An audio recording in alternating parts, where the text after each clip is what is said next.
Hello everybody and welcome.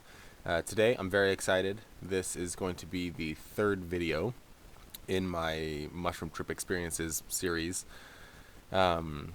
This particular one I've been looking forward to for a long time. It was really significant for me, and so I'm just excited to share it with you all. Um, Before we get started, I have a couple things I wanted to mention, and then I want to give a little bit more context before we get into this video today.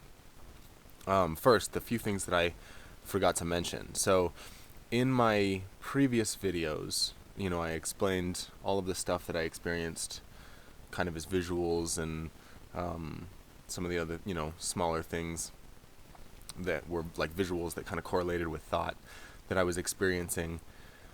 And some of the things that I forgot to mention was two things. One of them is both of these are experiential things, not like visuals or anything, but like physical things.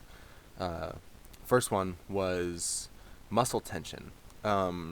When taking these mushrooms and going on these trips, one of the things that I experienced, I don't know if this is true for everyone out there, but it was muscle tension goes way up. And all of a sudden, it's like everything becomes really tense and almost rigid, but in a fluid sense, not in like a brick kind of rigidity sense, just in that all your muscles are engaged all the time. And I liken this to for the people that haven't experienced this, I liken it to like a newborn baby. Anytime a newborn baby like goes to grab something, they grab it with all of their strength, and it's almost like there's zero control. They're using 100% of their muscles all the time, and when they kick, suddenly they kick violently, and it's just like, whoa, it's jarring. So, a lot of people, you're familiar with that. So think of it, if you haven't experienced this yourself, that's kind of what it's like. And then the thing that is paired with is breathing manually. Now, again, for those of you who have experienced this, you know exactly what I'm talking about. But for the rest of you, breathing is one of those things where it's really subconscious. You don't have to think about it to do it. When you're doing something athletic, or there are a lot of circumstances where you might want to control your breathing and breathe manually, and so that's not a new concept to anybody, but the difference here is that it's almost like you're no longer, it's not that you're, I don't know how to say it, you're just no longer breathing subconsciously anymore. It comes into the awareness, and for me, this was like every breath, you're breathing in life to be alive and to play this game of life, and that it's at the forefront of your thoughts. So I had a lot of like mental silence comes up because your monkey mind, the one that's always looking around to chatter about stuff, is now focused on breathing. And it's kind of scary at first because you're like, oh, but what if I stop? But it's really not. It's just one of those things where it's like you almost, for me anyway, it was like a permanent, deliberate, well, not permanent, but for the sake of the trip, for the duration of the trip, it was like a permanent meditative state of I'm aware of my breathing at every stage. So those are the two things that I experienced in the previous videos that I forgot to mention. And then in the third one, in this one particularly, I experienced it a lot. Right out the gate, the moment my high kicked on, it was that muscle tension building up really rapidly, and the breathing manually just kind of clicks on. And that's, for me, it's one of those cues that I'm getting higher and mushrooms are kicking in, and that kind of stuff. So two things that I just wanted to mention real quick before we get started on today's topic. And then one more thing, which is just a bit of context and background, which will make more sense later at the end of the video. But I wanted to give you guys some context on my personal beliefs. So, growing up as a young kid, before the age of 9, I had a little bit of exposure to religion. I remember we went to church, and I remember my mother trying to read the Bible to us occasionally, but it wasn't anything I took seriously as a kid. It wasn't a hardcore training. It wasn't like growing up, my parents were drilling me with this stuff at home. So I wasn't religious in any sense. I didn't really even have a good, strong concept of what it is. And that was something that a little while later, like, you know, there was like a 3-4 year gap.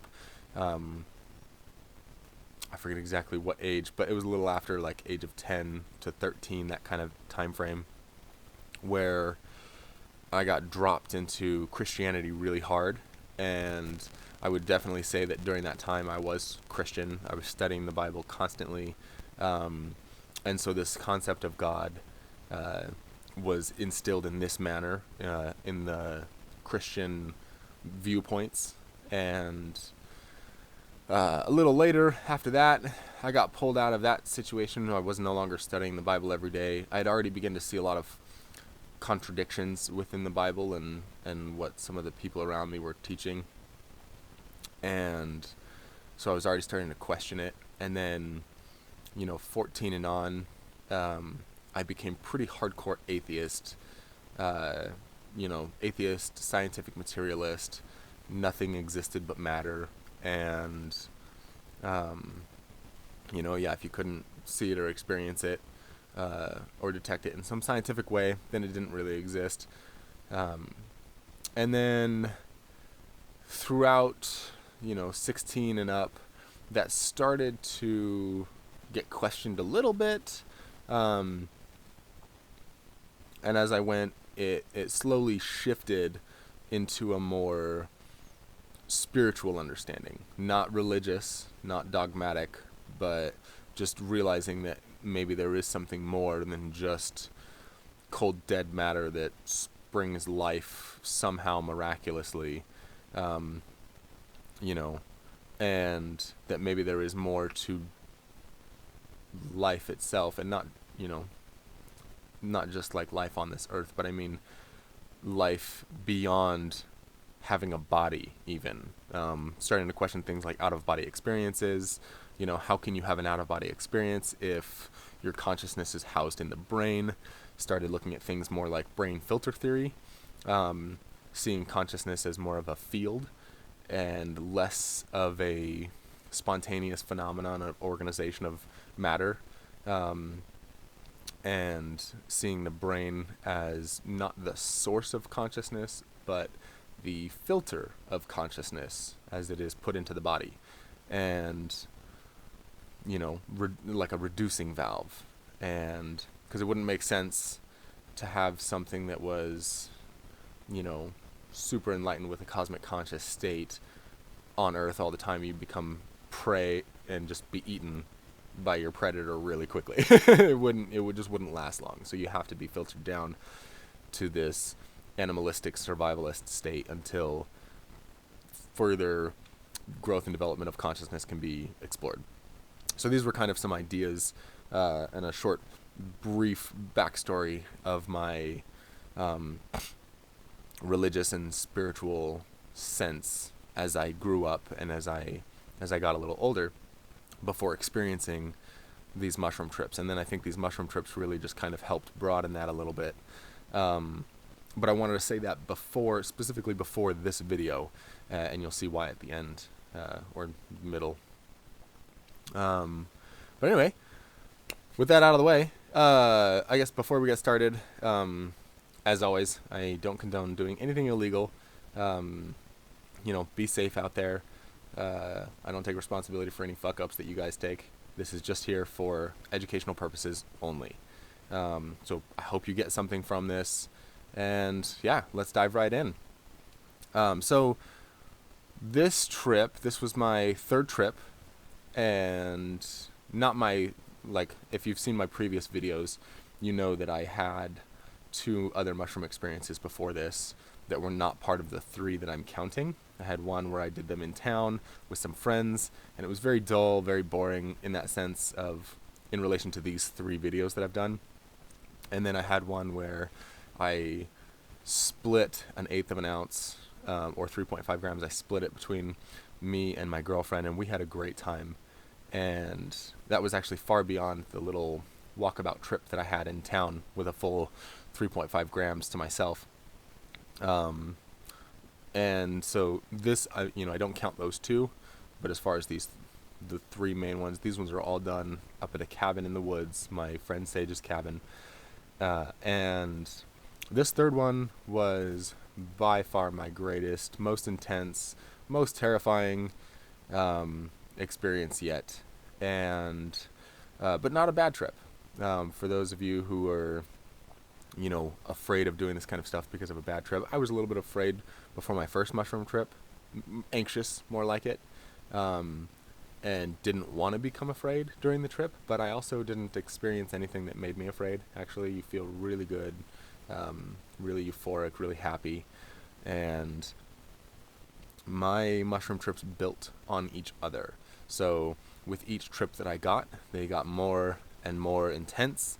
I often tell people I feel like my second trip picked up a step beyond where my first trip left me after the peak, and my 3rd trip started a step beyond my second, where my second left me. So where the first one seemed like the biggest at first because it was a new experience, second one took me a lot farther, and the 3rd one took me a lot farther. And yeah, so this trip was done in 2018. Like I said, this was done at a cabin out in the woods next to a small lake that my buddy Sage, his family, owned. And we took these mushrooms again about 30 to 45 minutes before sunset. That was kind of our theme. It's a really beautiful time to be able to see the sunset, or the sun setting, and have that daylight experience as it shifts into night. Is a really powerful moment and a beautiful, beautiful setting to have. Now, with the people that were there with me, this was a smaller group, kind of like my first trip. Aaron and Sage, of course, they were with me throughout every trip, and our new person that we brought on for his first time experiencing was Alex. And all of these people are good friends of mine, and so I knew it was going to be a good one. I didn't have anybody that I had to worry about, or not really any conflicting attitudes, at least not for me. I really liked all of them, so it made for a really good set and setting. Now, as far as pretenses, I didn't have any kind of mental preload on this one. There wasn't anything. This was more like my first trip where I was just trying to experience, I was just trying to experience what the mushrooms were going to show me. And I wasn't 100% coming into this one. I had been a little bit frustrated, a little bit edgy before taking these mushrooms. I didn't feel quite centered and balanced, and it wasn't bad enough that I didn't think I shouldn't do this. It was just one of those where, I just wasn't 100% centered on myself yet. I could feel like I was close, and I wanted this experience to kind of help me realign and get back to my center and get that calmness, instead of reacting to kind of the everyday waking world. So we took the mushrooms, and it takes a little while. It takes about 30 minutes for them to kick in. So we did this, I think it was like 45 minutes before sunset. So they started to kick in before the sun actually set on us. And we're out in the woods, by the way, so even when the sun is no longer in sight, it goes past the hillside, the sky is still really bright. So even when I say sunset for that, it was like 30 minutes before sunset, but that was just for when the sun crests the hills, but we still have daylight for a little while. Um, so we take them. 30 minutes goes by. We're walking about the campground, and I'm waiting for them to kick in. And of course, like with the first mushroom trip, there was the waves that I experienced that kind of built up to the high. And in my second trip, there was no waves. It just, I went to go grab my pipe and go sit down somewhere in the woods, and I blinked, and I had already known that the mushrooms were starting to kick in because I was having some, visual acuity was sharpening, and I was able to see smaller details in real close clarity. Uh, and so I knew that they were kicking in, but then suddenly it was like a blink of an eye, and it hit me. I got, this like fractally vision that happened looking down at my hand. This third trip was very similar to the second trip in that nature. I'm walking about the cabin, or around the cabin, out in the woods around the campfire, and not paying perfect attention, and I trip on a rock. I didn't trip and hit the ground. I caught myself, but kicking that rock, in an instant, a whole bunch of things happened.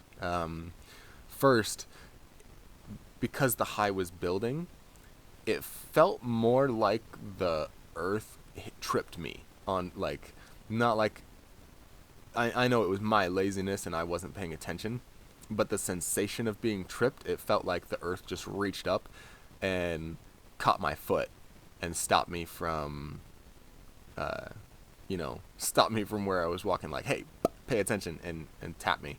And in that moment, it was kind of like the blink of an eye, fractal bit where it was like suddenly I felt really high, and it was instantly. And now I talk about in my first one I talk about this effect of being pulled back in the vision and seeing through my eyes as one window, and that because I was drawn back, there was another window above where my eyes were seeing, and that was like my mind space, and I could see these two clearly. And then nearing the end of that trip, it kind of merges back, and that's kind of how you perceive everyday life, right? Like your eyes are picking up all this data.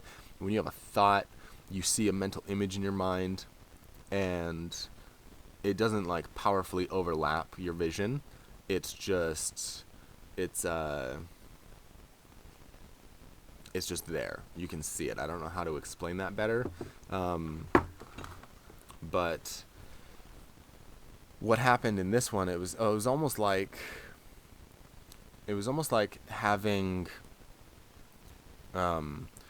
imagine you are a telescope out in space, and you're trying to focus on a star. Now, for any of you who have used a telescope before, or even binoculars, you know that once you zoom in on something from a great distance, any little tiny bit of movement goes a long way. You can be, looking exactly at what you need to look at, and then a little bump, and then suddenly you're looking at something that's far off, that's not even close, depending on the level of zoom that you're going through. Now, this was like that, only at first, when you think of your mental space and you don't have a current, like a thought running through your mind, it feels kind of like this, how do I say it? It feels like, there might just be like this empty blackness, right? I don't know, if you were to close your eyes and not think of anything, are you going to have a black backdrop or like a white backdrop? Now, I've experienced it where I close my eyes and I see all different kinds of color. But I mean, as in general, right, when you're walking about your day, your mental space is just blank. There doesn't seem to be anything there. For me, this is akin to having like a black backdrop. Now, with this tripping on the rock, it felt like I was a satellite or like a telescope out in space, and I was trying to view a distant object, and I was off. So I was viewing just the empty blackness around the object, and so in my mind's eye, it was just all dark. And then once I tripped on the rock, that felt like a rock hitting me like a little meteor out in space, and once it hit the satellite, like whoosh, realigns, and I was that satellite. And once that realigning happened, I was staring into a star, and not like a distant star. Like if you're on Earth and you have a little telescope and you look at a star, it seems just like a bead of light. You just see the bead of light a little bit more clearly, you know. If you got a decent telescope and you look at like Jupiter when it was passing by recently, it looks like a star from the distance when you look at it with your naked eye, but when you look at it through the telescope, suddenly there's like, oh, it's a little tiny planet, and you can see the little tiny planet, and you can see the moons around it. Well, this was like much greater than that, because that star was not just this little bead of light, as it was a massive star, like looking at our sun through binoculars or something like that. A star that's really close to us, except that it felt like that great distance. You know, I was looking into the darkness, and then I got realigned, and then boom, I was like dead center on this star, and suddenly, like, that's all I could see. I had my eyes open, I could see everything around me, but my mind space was literally just glaring with the light from this star that I was looking at. And it literally felt like I had just been realigned like a satellite by getting hit by a rock. And in an instant, in one moment of just tripping on the rock, all of that happened at once. And suddenly I was just being blinded. I was looking around, and no matter where I looked, right, I would turn, I'd rotate, I'd do all this stuff, and nothing took away from the light that I was seeing mentally. And that light stuck with me.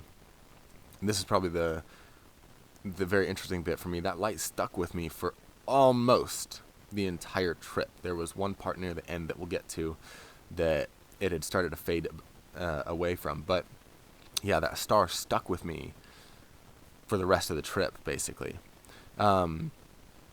Now, so at this point, you know, my muscles become tense. I'm breathing manually. I'm instantly in a more meditative state, where I'm now like, I feel like I'm walking about the cabin, but I also feel like I'm sitting, floating out in space, just staring at the stars. So suddenly I get this really internal reflection going, and I'm thinking about all kinds of stuff, contemplating infinity, and just, you know, all this, you know, all these like deep, what you might call like stoner thoughts. And suddenly, as I'm thinking about like infinity, I see this geometry appear. And it wasn't like in my mind space, because my mind space was still, this star was still there glaring at me. But as I looked out like over the lake, the empty space above the lake in the atmosphere, I saw this like, it was just a flat 2D geometry, like a Celtic cross, or a Celtic knot, I mean. But the knot was, I could see the pattern folding inward on itself, and every time it folded inward, it would get more and more complex. The weaving of the Celtic knot, the geometry of it got more complicated. And this kind of took my focus a little bit, because I didn't know what brought it on. I wasn't trying to think of this 2D geometry. I was literally just thinking about, you know, what if you've got like an infinity, what does that look like, you know, as a person, or as like a black hole or something, and then what happens when you merge that with another infinity, you know, what does that look like when you merge infinities? And this is just this really obscure, abstract thinking. And then suddenly I'm just watching this movie of this 2D geometry plane being folded in on itself, creating these really complicated patterns. So that was really cool. I enjoyed it. I watched it for a minute. That went on for a little while. Then it started to snow. You know, it was really cold where we're at, and higher altitude. So it started snowing, and after a minute, of just hanging out in the snow. We're walking around, walking towards the docks. We're all kind of just meandering around the campsite, or the cabin, not a campsite. Uh, I started to see that the snowflakes were shining this, like, they were huge, and they had this little glowy line of light. It wasn't even really light. It was more like, it's how I would imagine like a magnetic field line. Like when you see iron filings and they follow like a magnetic field, it's that like warping of space. You know, that imagine that visual of when you see something in a movie and there's like a black hole or something with really strong gravity, and or even just the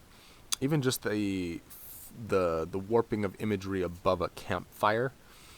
It's kind of like that, but in a fine line.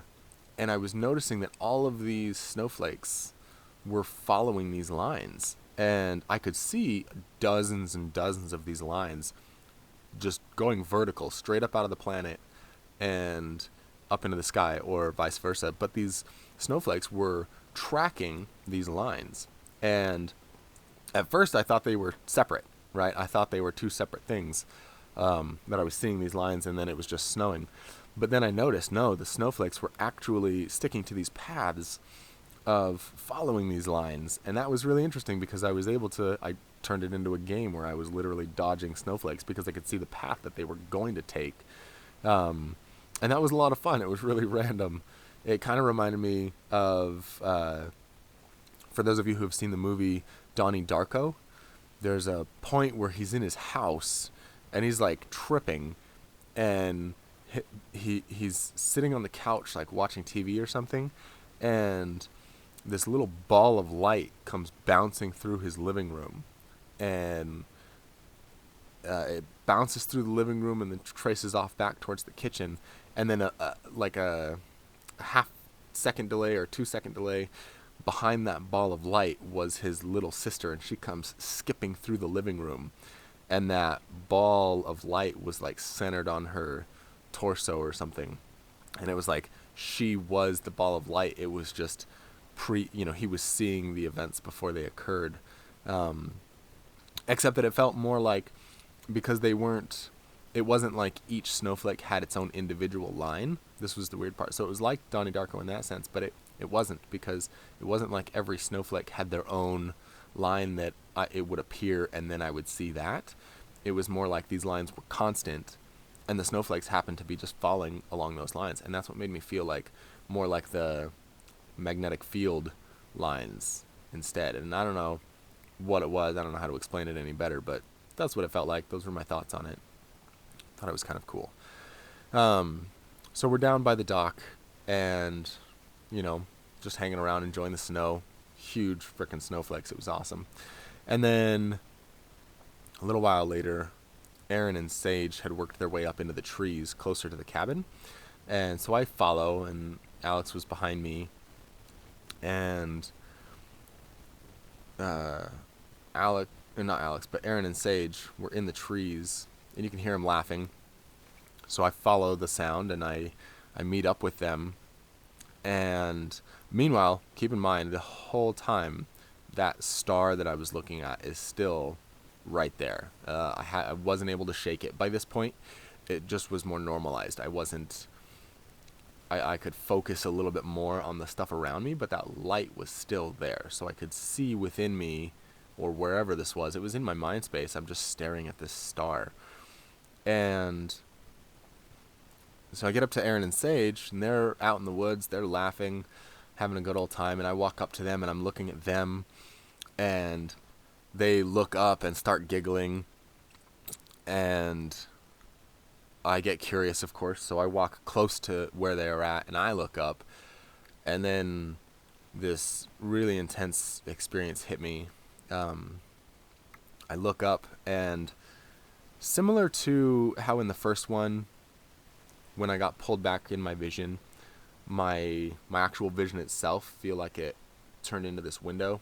And this window, it was circular, but it was almost hexagonal in nature, with like, slightly rounded edges and turned into this circle. That same hexagonal shape that I saw the flower of life in um, was kind of like a dome looking up. So looking up at the trees, these all the trees and just the structure around me suddenly had this like hexagonal semi 3D, because it was almost like a dome structure, and the trees themselves were like leaning inward on those hexagons and on like each window of the hexagon, or each face.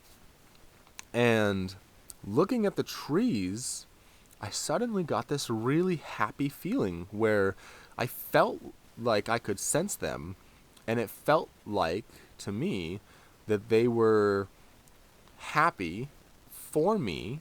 They were happy that I was there being happy, and I could see a light source coming out of them. And it was just like the light source, the star that I'd been looking at in my mental inner space. But I was seeing it in all of the trees.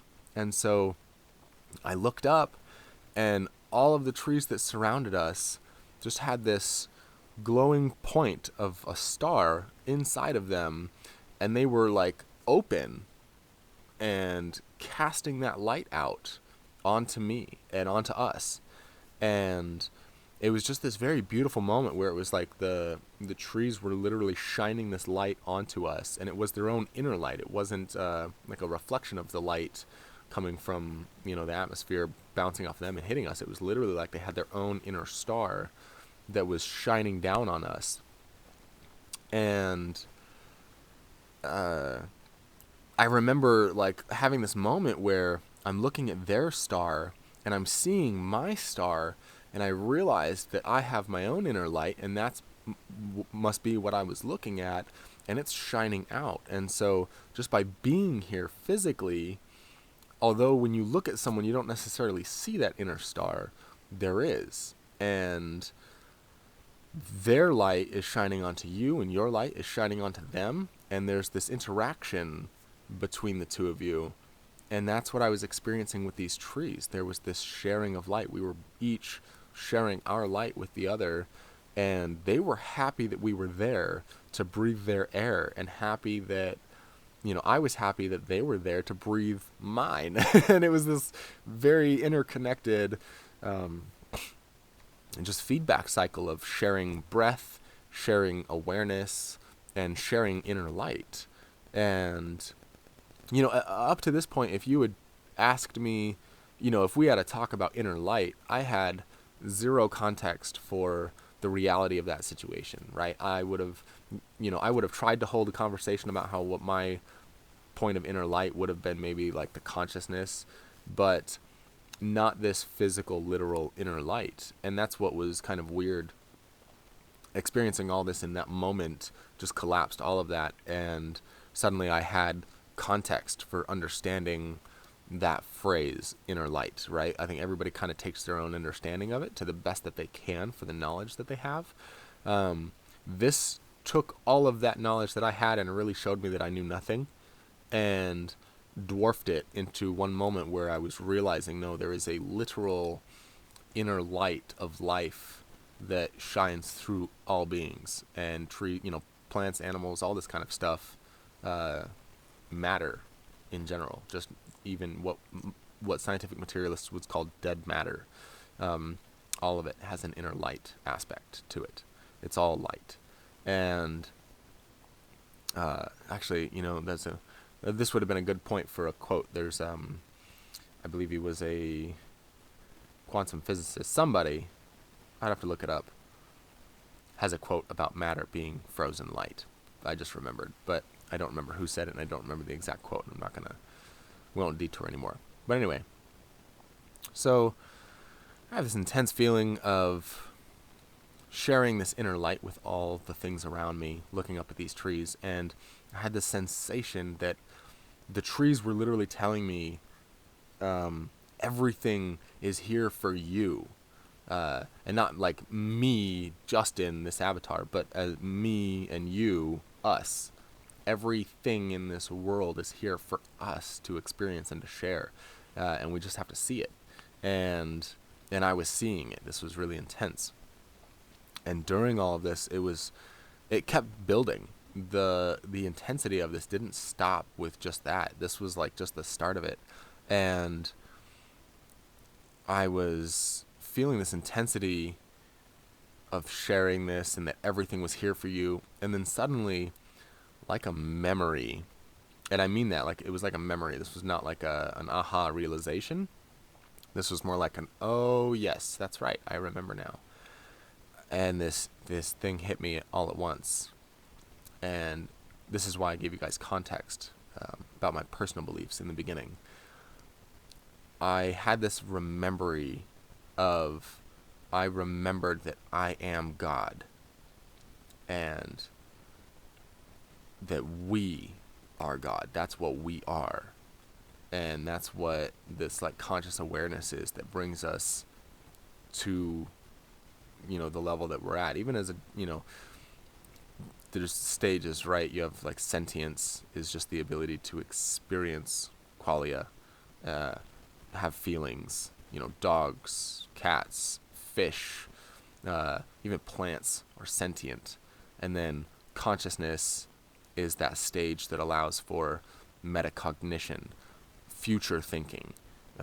Not just thinking, oh, I'm hungry, let's go look for food, but I will be hungry soon, what do I want to eat? That's the conscious part, and that self-reflection bit. So a lot of things in life don't require consciousness to be alive. They just require sentience. And consciousness is like the next stage of that. And I just had this remembering that I am God, and that we are God, and that's what we all are inherently. We're not individual people.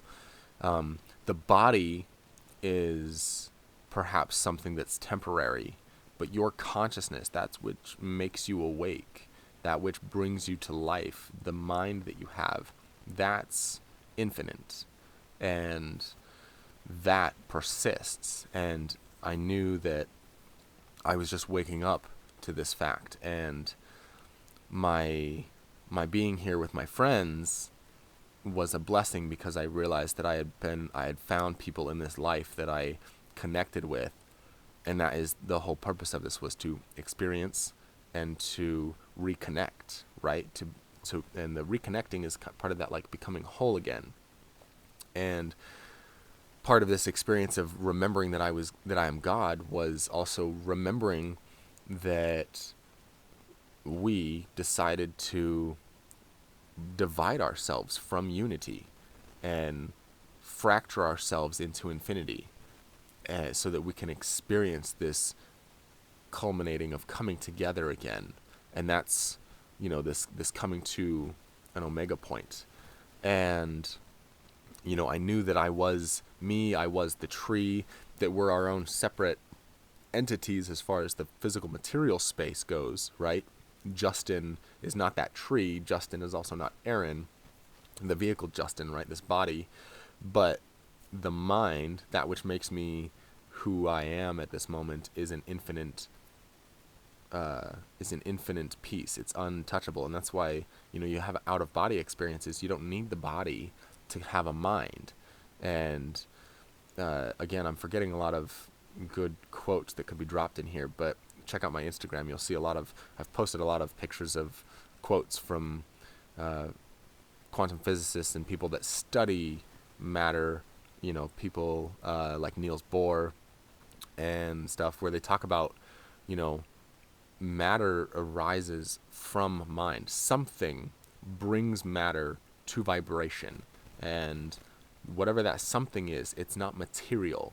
And when you study matter and atoms, right, we call them atoms because of the Greek term, but they thought of them as like these little billiard balls, but they're not. There's no matter as such. And that it is energy, right? When you look at an atom at a smaller scale, it's energy fields. So all matter is energy, and that is Einstein's little bit of E equals mc squared. The energy that you get from matter is the mass of the matter times the speed of light squared, and that's just all pure energy. When you hit something and interact with it, that's not physical objects hitting physical objects. That is energetic bodies that are stabilized toroidal bodies interacting with other energy fields. That's why you don't pass through walls, because you are interacting with their energy fields. You're never physically touching anything. So this idea of material things is really flawed. It's not, there is no material as such. We see it as such, and we get different feelings and sensations because of how it interacts, but it's not really solid matter. That it's all energy. And so anyway, I digress. I had this remembering that I am God, and remembering that I created the universe to experience infinity. We divided ourselves into this infinity so that we can reconnect and learn and experience, right? And come back together, and that is kind of the process of infinity, of going through infinity. And I realized that's what we're doing right now. We are traversing infinity, getting closer and closer asymptotically to that omega point where everything becomes one again. And that breaking down of unity, that division of being a singularity and then breaking out into this space-time and the creation of space-time, what scientists would call like the Big Bang, that was a fracturing point. And all of that was done consciously to bring us to this point, to experience this stuff experientially. And that I was lucky because I realized this, and now going through life I could know this, not just as a thought of potentiality, but as a physical understanding. I've felt it, I've experienced it. I remembered going through those steps, and now I just get to enjoy the rest of eternity. And I was really excited in that moment because I knew, I was like, I get to enjoy eternity with this aspect of knowing that I am God, that there is nothing higher than us, maybe more complex than us, for sure. We're only human, but that doesn't mean we can't awaken to that same universal consciousness of knowing that we're all the same. So even some ET civilization whose base IQ for their children is far beyond that we can comprehend here on Earth for our greatest geniuses, there's still no greater than us in the sense of what makes us aware and what makes us conscious. And this is the same, that's the same projection for you looking at an animal, for those people out there who are animal lovers, dog lovers or something, where you see your dog as being something that, they can't do anything wrong, right? Like, you look at people always try to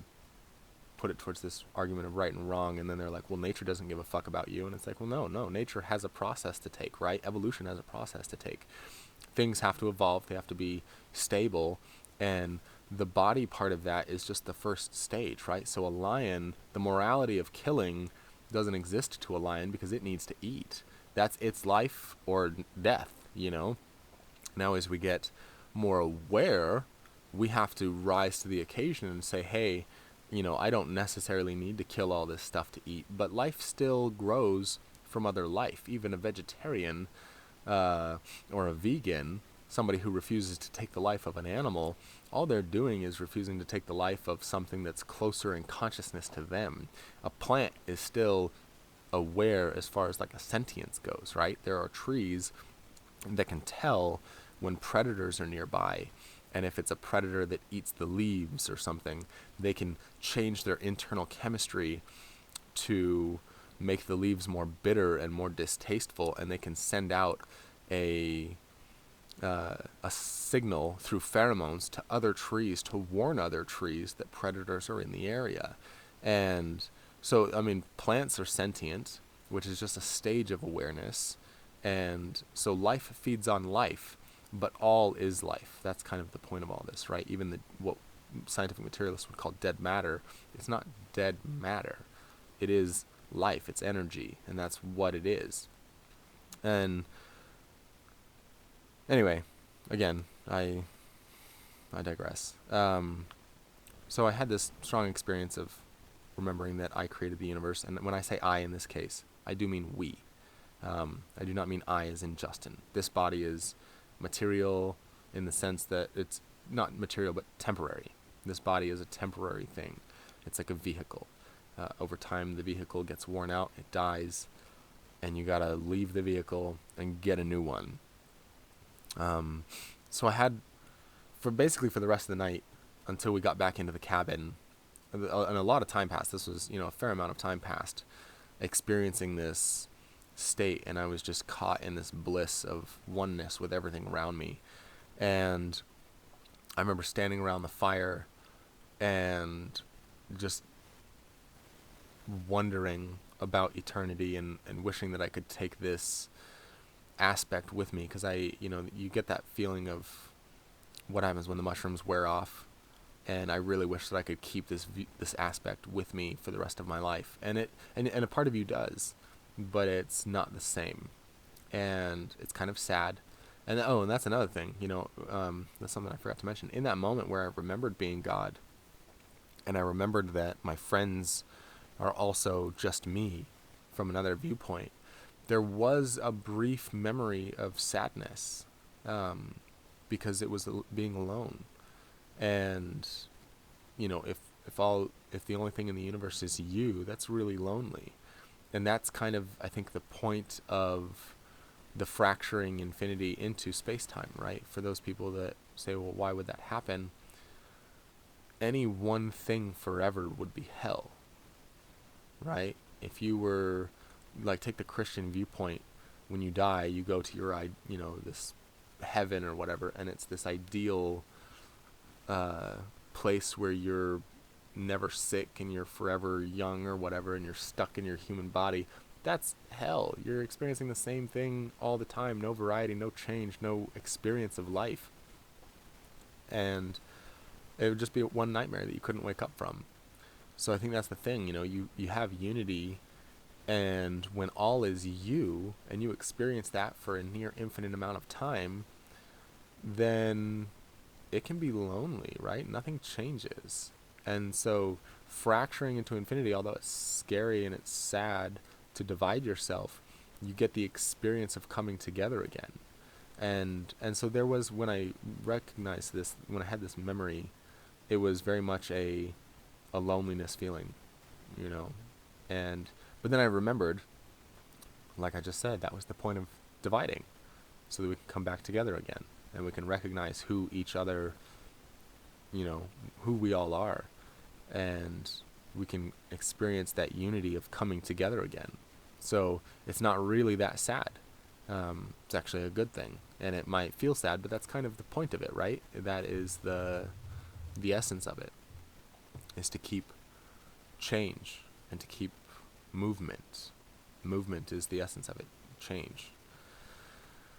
So at one point I'm standing around this is a while later, standing around the campfire, and I'm experiencing all this stuff, and I'm just kind of soaking it in, and I'm contemplating, I wish I could, experience this permanently through the rest of my lifetimes. That would be amazing if I could just keep this same conscious awareness, this universal consciousness throughout the rest of this life, and when this body dies and I go into my next one, if I could keep this viewpoint and just awaken out of the womb with this, cosmic conscious state, which reminds me of a book that I never read, very popular, Dune. I know the movie just came out recently, but my dad is really into Dune, and it's one of his favorite books, or the series. I don't know how many books they made, but he mentions that there is a race of people that are like that. The babies, when they're born with this cosmic consciousness, and I just remember being so jealous of it, just like, God, I wish. That would be phenomenal. That would be truly amazing, because I was experiencing it in this moment, and thinking like, God, if I had taken a different path, I might not have never even gotten to this point. And that there are people out there who never experienced this point in their life. And that's a shame. I mean, it's fine. It is what it is. They're growing in their own way, but damn, what an experience to have. So I'm around the fire, and at one point, Alex is standing there with me, and I think Aaron and Sage had kind of wandered off, and they were going into the cabin, to do their thing, and Alex and I are standing around the fire, and we're not moving, we're not talking, we're just silent, and I'm experiencing all of this stuff of realizing what it is, waking up to the fact that I'm God, or a part of God, an aspect of God, and that I have all of eternity to experience this, which felt great. I was super excited. It felt like waking up to the start of a story. This was like, this is the beginning. This is not the end. This is just the beginning. And it felt so good. And I remember, like, I could feel, Alex wasn't saying anything, but I could feel this unique vibe coming off of him. Like, internally, he understood that we were both looking at the same thing. And maybe he didn't understand it to the level that I was experiencing it. Maybe he was experiencing something completely different. But I just got this vibe off of him. And so I leaned kind of towards him, and I said something along the lines of, something like, it's beautiful, right? Because I was staring there, just staring out and thinking about infinity and experiencing being God for all of eternity. And, I said something along the lines of, like, it's beautiful, or it's amazing, isn't it? And he said just one simple thing, 2 words, and it really hit me, and because it was so true. And what he said was, the clarity. And it's true. Because in those moments, again, I can't say for what he was experiencing. I did talk to him about it, but I won't get into that. That's his story to tell. When he said the clarity, for me, it really resonated deep. Because one of the things about being in that state is I understood everything. Not necessarily like psychically inherently out the gate I knew everything before it happened, but I truly did. Like, I could feel where people were going. I could feel what their intentions are. When you think back to moments and you remember, oh, this person was a jerk to me, you realize a lot of that stuff is like, it's shadow self-projection. People are growing. They're at a stage in their life. They don't understand. There's a lack of connection. And it doesn't separate you from them. Actually, giving that understanding, you understand them better. And that was the thing, is I was understanding everything, people's emotions and intentions and things leading up to this point in life, everybody's viewpoints that I'd ever conflicted with. I understood where they were coming from. I knew why they were at the places that they were. And even if I didn't know all of the details, I could understand from what I had seen what might lead them to the path that they were on. And like I said earlier, if I had taken just a few steps different in my life and chosen never to have touched this, if I dove back into Christianity or something, or some other religion that frowned upon this kind of experience, then I would have never experienced this, and my whole world would have been limited to a minor dogmatic viewpoint of thinking that there's some separate creator from me in the sky, and that separate creator was like the know-it-all God figure that everybody in most religions portrays. And instead of experiencing what it is to be that God and recognize that there is no separation. And it's funny because you look back and you think, like, with Christianity, right, that was Jesus' whole message, right? I am, he's saying, I am one with the Father's with me, talking about God, and saying, hey, I am God, basically, right? And then there's the whole traditional aspect of breaking bread and drinking the wine that is to resemble his blood, right? And this whole point was for him to say, I am one with God. God is with me in the Holy Spirit. And now I'm one with you. Basically saying God is one with you. And they ignore this. They, a lot of religious folks separate this and say, no, I'm not God. I'm whoever. I'm Justin. I'm just this lowly human.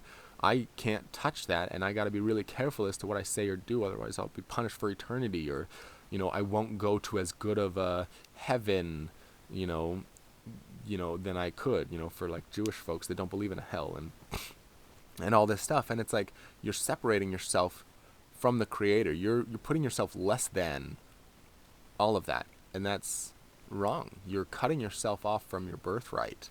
And as someone who, leading up to this point, I wasn't really religious. I was pretty much atheist, and then I learned more about, no, you can be spiritual. You can believe in a spirit. You can believe in your mind, not having to rely on your body. There can be something more after death than just eternal blackness. And it doesn't have to be in a religious dogmatic sense where you're putting some figurehead above you. You're on a course, and all of this is here for you. That's the purpose of this. And it was just one of those things where when you experience that level of clarity, it fills the moment with love, because you connect internally. You see everything as just being you. The drunken bum who's screaming at people on the streets, when you pass by, normally you pity them and you're like, oh, that poor fool, and you drive faster. That is basically you if you had made those choices, right? That which makes them aware and conscious is no different than what makes you aware and conscious. Now, mentally, you might be polarized a little differently. Each mind is on its own track of that polarizing, and so you've chosen different choices, but that could have easily been you. And when you see that and you recognize it, you connect with it, and it is you, you don't see a difference. And it doesn't take away from the moment. It fills that moment with love and an intensity that everything here is all just one. It's you in different aspects. You're seeing yourself from different angles because you're a reflection of your society. Like there's that thing like nature versus nurture. Are you predetermined to your fate, or are you a product of your environment? Well, it's a little bit of both, right? You definitely have your internal polarizations, and I think that comes from your series of lifetimes, right? Animals, there was an experiment done. I'll digress a little bit for this topic. There was an experiment done with some mice, where they had some mice, they introduced them to a black box, and they had two sets. One set, the experiment set, they had introduced to the black box, and then every time they saw this black box, they would torture them. They'd give them electric shock. And for the control group, they did nothing. And then they took these two mice, they separated them, they bred them, and then they had babies, and immediately after being born, they separated the babies from the parents, so there could be no communication, like body language or otherwise, between the generations of mice. And they took those, and for the control group who had not been tortured, after being shown this black box, they'd show them the black box, and the mice acted totally normal. Now, for the test group, for the ones that had the babies of the parents who had been tortured, they put them in front of this black box. The moment they were put in front of that black box, the mice would panic, and they'd freak out, and they'd start panicking. So this showed, we don't know where the information was being stored or transferred, but somewhere in the DNA, somewhere within the mouse, in the consciousness, somewhere, information was being transferred from generation to generation to generation. And this is what builds instincts, right? When you think of instincts versus thought to action, right? I don't have an instinct to, pick my food. I have to sit and struggle and think about it. But an animal has an instinct, like a cat, the instinct to pounce, right? The instinct, the moment you turn your back, you're a prey, and they come after you. That's an instinct that is bred into them through generations, and that there's something being transferred, right? And so this is kind of that same thing, right? As you grow through generations of humans, a baby being born will have a certain polarization towards tendencies. And that polarization is definitely going to that's their starting angle outlook in life. And it's going to be affected by what's around them. So it's both nature and nurture. You're not just a product of your environment, but you're also a product of those internal things that you've had throughout your lives. And, I think that's one of those really strong things that we'll grow to learn to understand and accept more. There's a lot of evidence out there for people that believe in reincarnation. There's a lot of evidence out there to support this. Some great documentaries on Indian children I highly recommend you look into. There's a little girl from age of 5 to 12 who could remember her past life. She could remember her name. She could remember the names of her family members. She could remember the recipes for incense that she created. And she actually was reconnected with that old family. It's more common in their culture, so it's more focused on than it is here in the West. This is not something that we focus on. We're yeah, that's kind of your beliefs, your ideas, but you don't have any proof. Well, it's there's actually a lot out there. I recommend you look into it.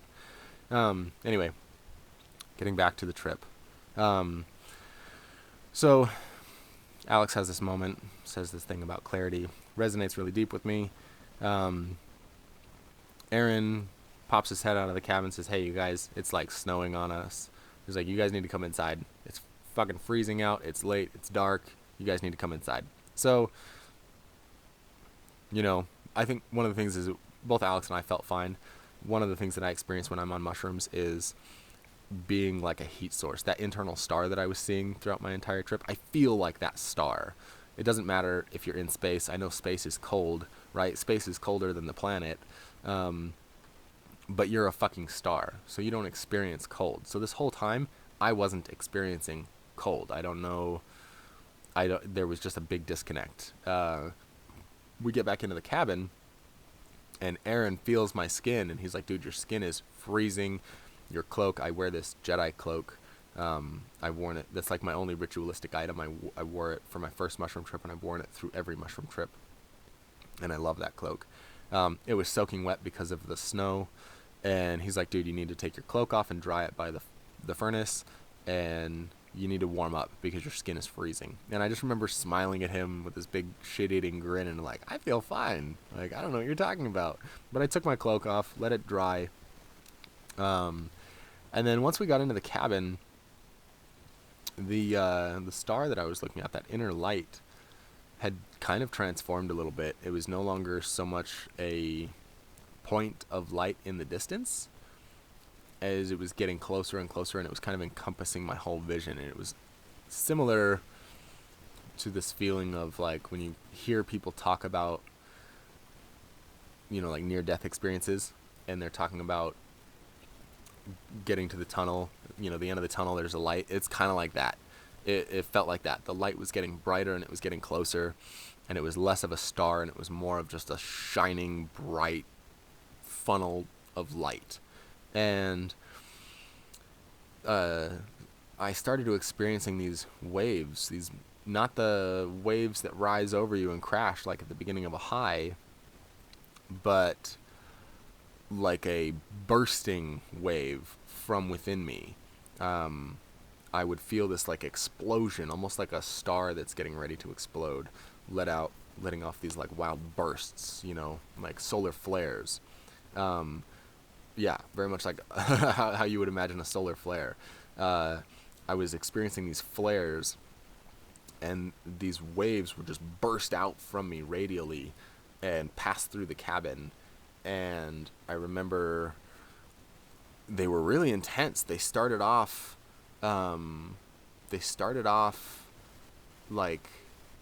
not crazy intense, but it built, and over time it got more and more and more intense. And the light, the amount of light that was coming through in these flares got more and more intense, and I was just bursting these waves of light, and it continued to grow. And while it was growing, I feel like other people, I think I remember Alex saying to me that when we had to step inside, it really cut his high down. He was doing fine while we were outside, but the moment he had to come inside, it really sucked for him. And maybe that was changed, but I remember a conversation that we had, and that was kind of the gist of it.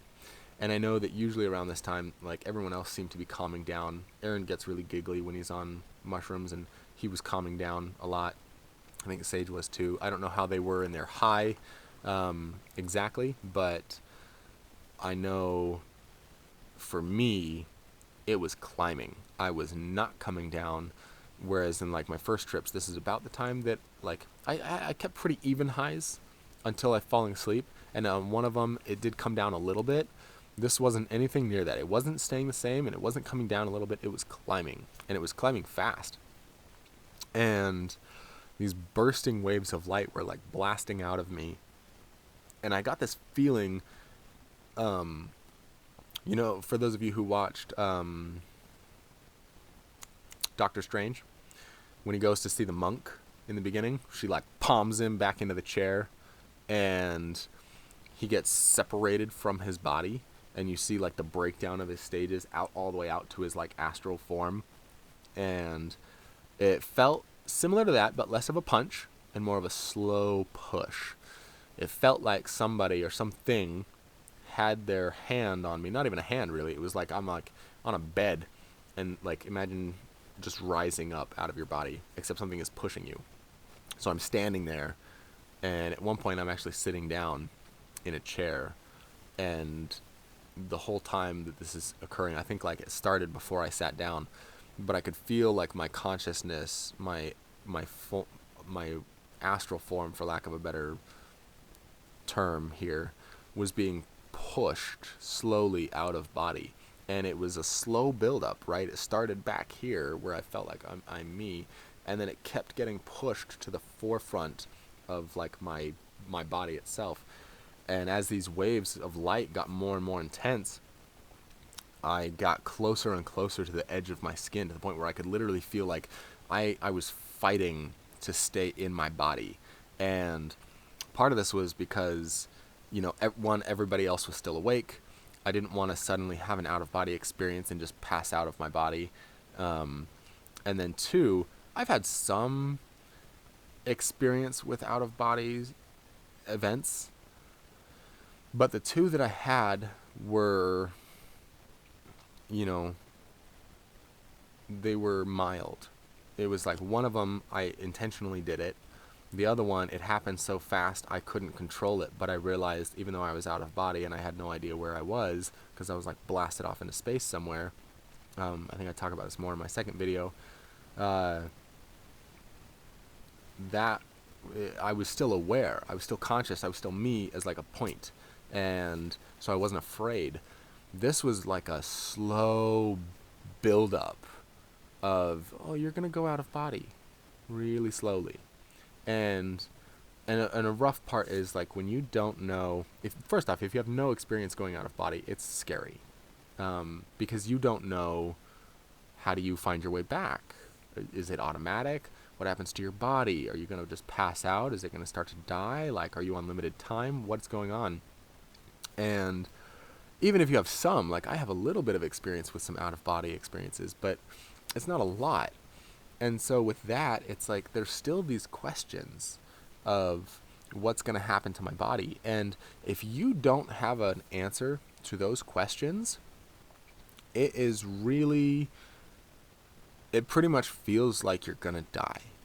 I don't mean to sound all dramatic about it, but really it feels like you're going to die. How do you know if you have an out-of-body experience and in 15 minutes you come back, or in 5 minutes you come back, or even in a minute you come back, and your friends are like, dude, you passed out, but you're back now, great, we're good, everything is cool, and everybody goes back to normal, like, that's no big deal. But if you leave your body and you don't know if you're coming back, well, then what happens to your body? Your body's going to die, it's going to shut down, you're going to go into a coma, who knows, something. But if you never come back from an out-of-body experience like that, then yeah, you're done for, right? That's death, isn't that, for all intended purposes? Like, that's the equivalent of dying. You left your body, now you're gone, bye.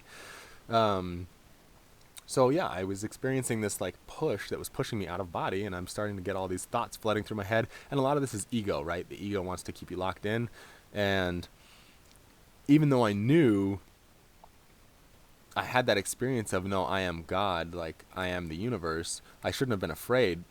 all of that kind of took a back seat, and I think that's where ego really rose up and was like, whoa, what are you doing? And I was fighting. I was like, no, I'm not ready to leave. Even as God, I'm not ready to leave this body. I have work to do. I've only just remembered who I am. Like, now I have some stuff to do. And this feeling just got more and more intense, and it built and it built and it built. And it got to the point where I was literally sitting down on the chair, gripping the arms of the chair. I have a huge grin on my face because I feel amazing despite the terror that I'm feeling. And I look at Aaron at one point, and I smile at him because he's kind of looking at me because I've just got this big, wide eye and huge smile. I look at Aaron and I go, I think I'm dying, but it's okay. And I meant to say something else, like, hey, if I pass out, I'll be back or something, some kind of reassurance, but I had none of that. It was just, as the words came out, it was a straight raw thought, like, I think I'm dying, and it's going to be okay. I feel great. And he, I don't know if he knew how to take that because he didn't really say much. He just kind of looked at me, and I think there was a lot of other things going on that I wasn't aware of in that moment. But yeah, he didn't really say anything. He just watched me. And I remember with every ounce of energy, just holding on, trying to keep myself in my body. And I was losing, by the way. Even with all of my strength, I just slowed the process down, and this thing was pushing me out. And I ended up, I want to liken this to pausing a video game. When you, imagine real life is the video game, and you want to pause it, and you want to get up out of your chair, take off the VR headset, and engage in what is the real world, like Matrix style.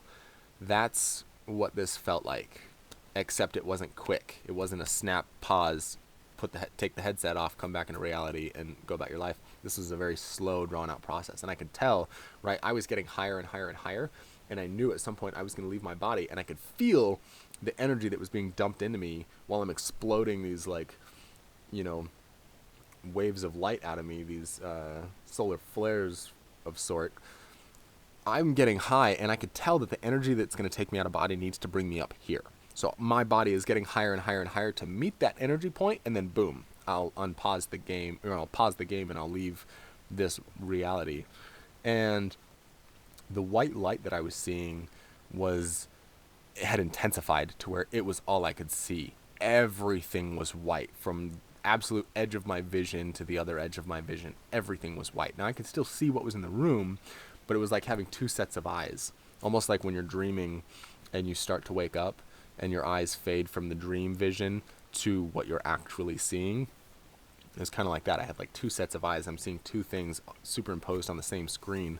And while this is happening, I can feel these people around me. And I had the sensation of, not only was I sitting in the chair in this world, but I was laying down in my other world, or wherever it was.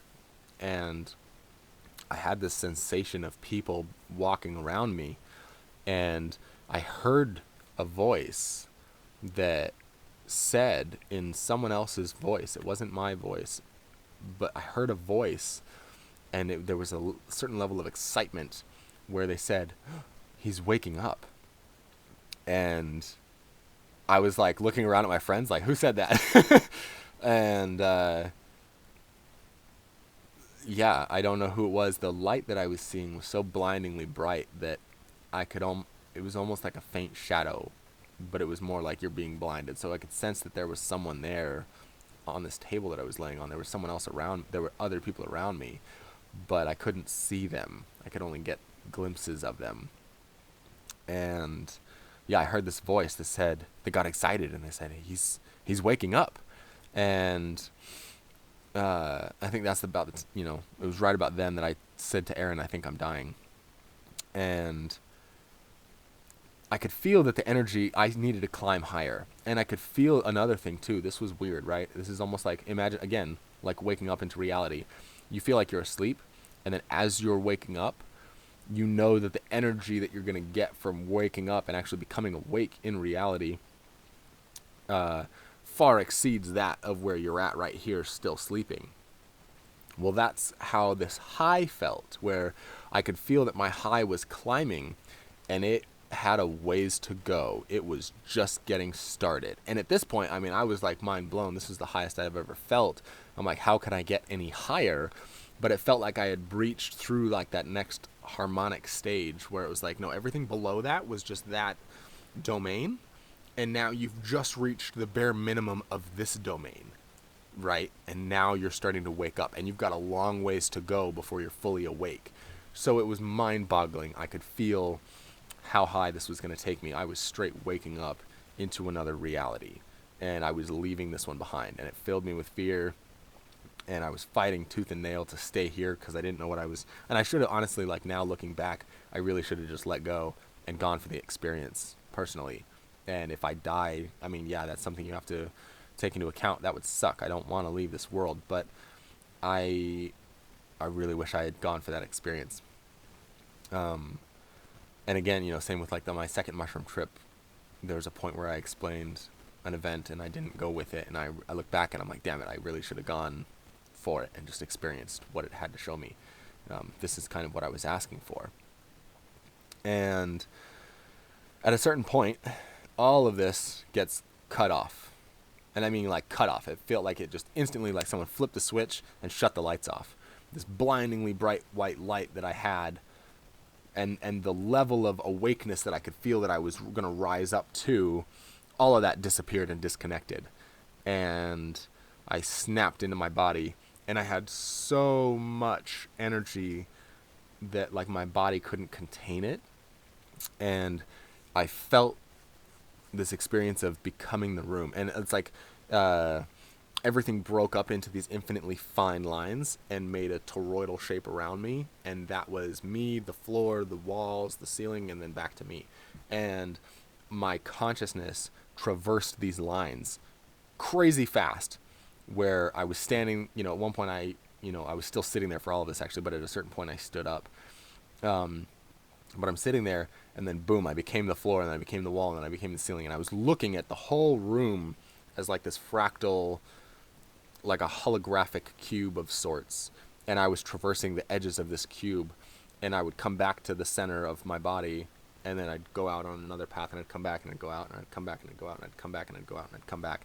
And this happened so fast, it felt like this was my natural way of purging the energy that I had been storing up to hit that wake up. Like I said, like if you think of musical theory, right, octaves,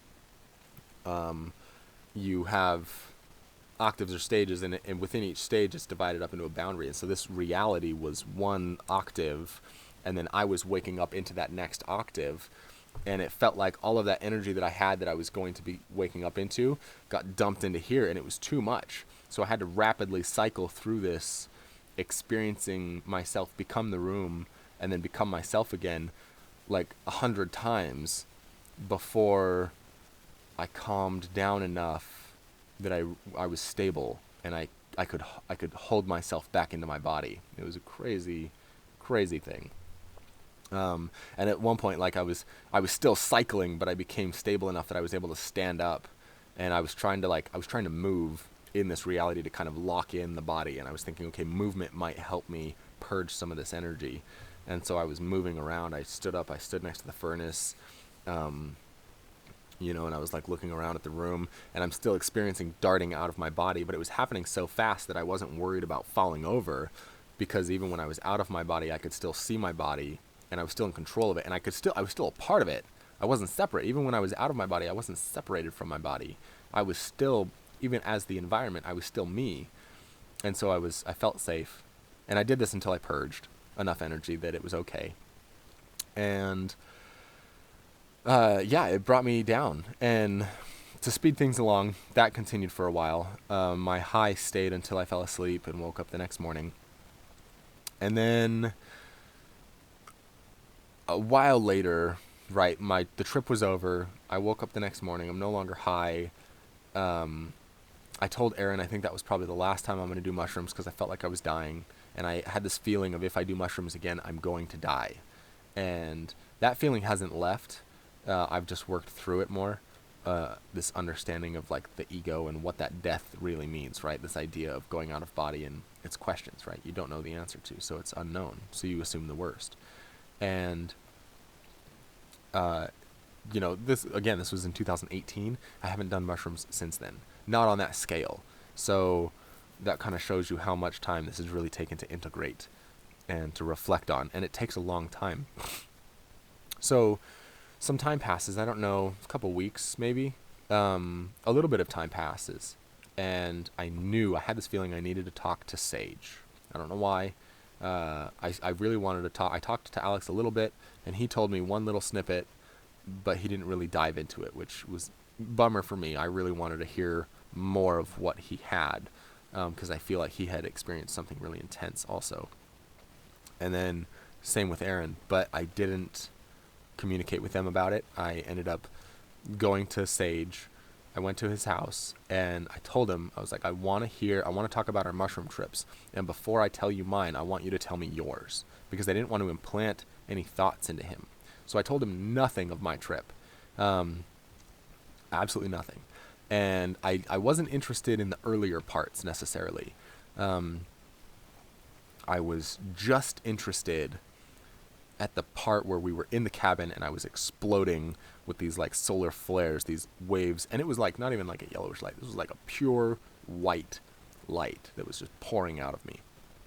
And I was curious about his experience at that point and moving forward. And so I went to him, I talked to him, and he told me his side. And this was really interesting. I've mentioned in my previous videos, like the first trip, there were the gears in the cabin. And this was the first level of a shared experience that I had with Aaron and Sage. Starting with Sage and seeing the gears in the cabin. And then after that was at the end of nearing the end of the first mushroom trip was the smoke wall and feeling this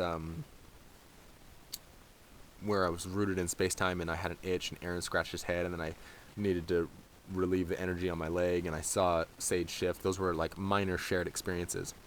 So I wanted to get his side of the story, and this is where it really solidified this part, that it was in fact a shared experience. Sage told me that he was experiencing getting hit by waves of light, and he couldn't tell at first where they were coming from. They were just blasting through the cabin, and he mentioned experiencing the exact same thing that I was feeling happening to me. And he talked about how these waves of light were blasting him, and they were strong. He was like, they were hitting me, and it was like being out in the ocean getting hit by these massive waves. And after a minute of this happening, he like honed in on where these waves were coming from, and he knew that they were coming from my direction. He didn't know precisely where, but he did know that they were like from my direction. And he did this visualization where he envisioned a mirrored dome. And the way he described it, he said he imagined a mirror dome, and he built that dome over me, and to contain everything and bounce it back in, and to cut off the waves of light. And he said after he held the image there and he constructed this dome of mirrors around me. After he did that, he did it to contain the energy, that the light, the waves that were bursting out, they ceased and they stopped. So whatever he did, he knew that it worked. And I told him, after he shared this with me, I got super giddy and I was like, you son of a bitch. Like, yeah, that affected me, and I felt that, and that was real. I told him the waves of light that you were experiencing were not just coming from the room randomly. They were coming from my direction. In fact, they were coming from my center. They were coming from me, and I was experiencing those waves blasting through me out into the room. And I told him at a certain point, it all got cut off. And I got separated from whatever was pulling me out of this reality, was disconnected. And I think it lines up with when he was telling me he constructed this mirrored dome and the waves of light ceased. So whatever he did, he disconnected me from being pulled out of my body. And that we both experienced our own sides of that equation. And so this was very much a shared experience in that sense. Not that we were seeing the exact same thing, but something was happening to me that I was experiencing, and he was experiencing what it would have been like just to experience it from his side. He wasn't, he couldn't tell exactly where the waves were coming from, but he was getting hit by these massive waves. I was bursting with light. He puts up a mirrored dome, the lights cease, suddenly I feel disconnected from what was pulling me out of reality, and the energy that was being dumped into me to have me wake up and snap out of this world got cut off, and I got dumped right back into my body. And then all of the excess energy was in me, and I had to purge it out. And I was just bouncing around the room, and so it was amazing. Everything lined up. And so I told him that.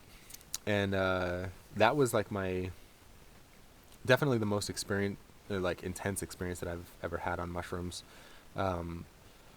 It was a hardcore glimpse into this idea of shared experiences, and that these things are possible.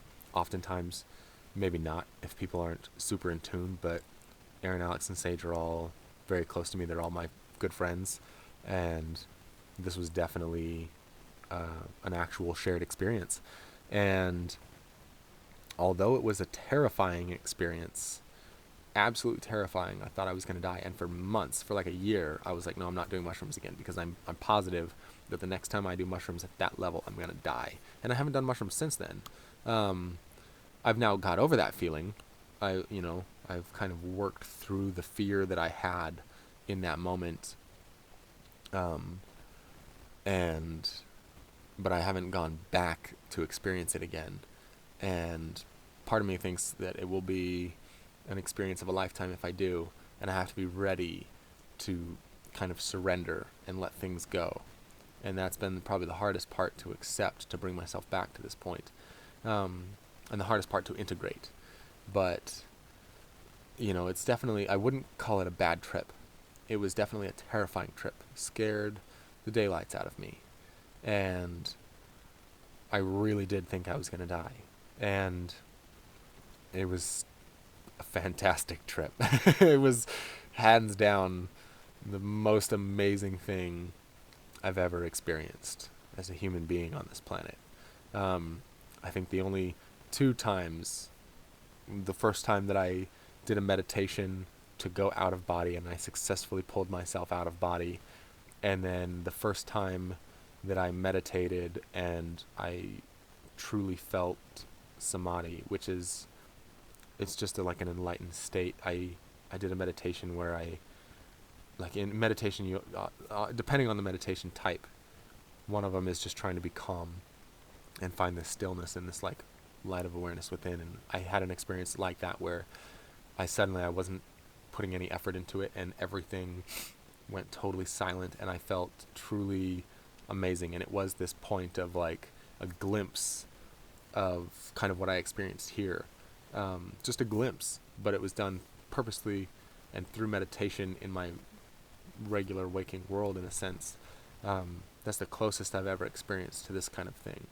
And I've had a lot of other beautiful experiences that rate really high on my rating, but nothing quite like this. So yeah, if any of you out there have ever experienced anything like this, I've heard some interesting stories of people on DMT. I'd love to hear your side. If any of you feel brave enough to make a comment and let me know, or make your own video and let me know, I'd love to watch that. I'd love to hear it and see it from your side. But yeah, that was my mushroom. This has been my mushroom experiences so far, up to date. If anything new comes out, I will, any new experiences, I will let you guys know. I might do some videos of what it was like to, meditate and go out of body, and those other experiences that I had. I might do some stuff like that. I don't know. If you're interested in that, maybe let me know in the comments as well. But yeah, thank you so much for all of you who made it to the end of this video. Um, Stay positive out there, and yeah, I hope you are all having a great day, whatever time of day it is for you. I'll see you next time. Bye.